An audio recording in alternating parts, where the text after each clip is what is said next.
David Abiker, bonjour. Bonjour Nikos, bonjour Céline et bonjour à tous. Ce matin dans la presse, Nikos, il y a deux sujets centrales. C'est central. Naître et vieillir. Naître, c'est la question de la PMA, élargie aux couples de femmes et de femmes seules, de femmes vivant en couple. Oui. À quelques jours de la vie que rendra le Comité consultatif national d'éthique, les opposants à l'extension de la procréation médicalement assistée se mobilisent, titre Le Figaro. PMA, pourquoi les évêques disent non, explique La Croix. Naître, mais aussi vieillir. Le Parisien aujourd'hui en France informe les retraités, ce qui va changer dans vos pensions, tandis que Libération, en cette journée mondiale de lutte contre la maladie d'Alzheimer, s'interroge. Faut-il parler de maladie ? Mais il flotte ce matin aussi dans la presse un parfum de sorcellerie. Le diable s'est caché ce matin dans nos journaux et je vous dirai dans un instant pourquoi. Mais tout d'abord, c'est une photo qui vous a touché, David. Oui, la photo de Mamika, 99 ans, sur Facebook et Instagram, en train de raser un cactus avec un rasoir jetable.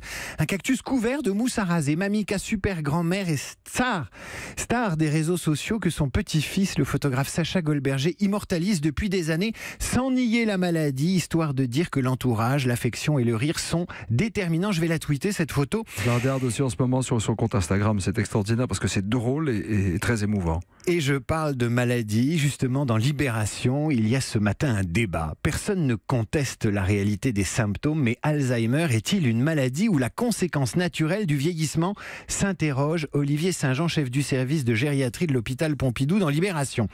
Et le médecin de nous faire réfléchir sur l'hypermédicalisation de la vieillesse à force de vouloir tout soigner. Comme si nous voulions mettre le nom d'une maladie sur le vieillissement qui fait l'objet, dit-il, d'un refoulé absolu dans notre société. Pour son confrère Bruno Dubois, neurologue à la Salpêtrière, on ne peut confondre la démence sénile et Alzheimer. 20 000 personnes de moins de 65 ans souffrent d'Alzheimer en France et les lésions sur le cerveau sont différentes. Médicaliser la maladie, c'est la sortir du déni, tout simplement. Pratique, le Parisien aujourd'hui en France donne des conseils pour la prévenir, cette maladie. Lecture, jeux vidéo, régime méditerranéen, mais aussi éternuer sans se retenir. Est-ce que vous savez pourquoi, Nikos ? Non, dites-moi. Eh bien, tout simplement parce qu'en éternuant, vous libérez le souffle. Si vous retenez votre éternuement, vous infligez à votre boîte crânienne l'équivalent d'un choc à 50 km/h. Donc on ne se retient pas, on éternue, mais on met la main. On reste dans le domaine médical et éthique avec les opposants à l'extension de la PMA aux couples de femmes et aux femmes seules qui donnent la voix. Mardi, le Comité consultatif national d'éthique rendra un avis sur cette extension à laquelle le président de la République se disait ouvert pendant sa campagne. Les responsables de l'Église française y sont hostiles et ont publié hier un document de 100 pages argumenté et résumé ce matin dans La Croix. Et dans Le Figaro, analyse plus politique, Vincent Trémollet met en garde le gouvernement et le président. L'extension de la PMA aux femmes seules et aux couples homo pourrait mobiliser les opposants comme le mariage pour tous l'avait fait du temps de François Hollande. Donc prudence quand on touche aux réformes de civilisation, dit-il. Et puis, puisqu'on parle de naissance, il faut lire ce matin l'Union Ardennais dans cette affaire de vaudou à la maternité. Qu'est-ce que c'est que cette affaire ? Dimanche à Reims, je vais vous raconter ça. Laura, une jeune mère qui partageait sa chambre avec une jeune femme d'origine guyanaise, a vu se dérouler autour du lit de sa voisine une cérémonie vaudou qui a dégénéré. Alors elle raconte, il était 20h20, d'un seul coup des hommes et des femmes sont entrés dans la chambre avec un homme qui faisait un peu sorcier. Il avait l'air défoncé, les yeux lui sortaient de la tête, raconte-t-elle. Le groupe se met à prier, chanter, entre en transe, hurle au point d'alerter la sage-femme qui ne peut rien faire. Laura prévient son mari qui arrive rapidement à l'hôpital.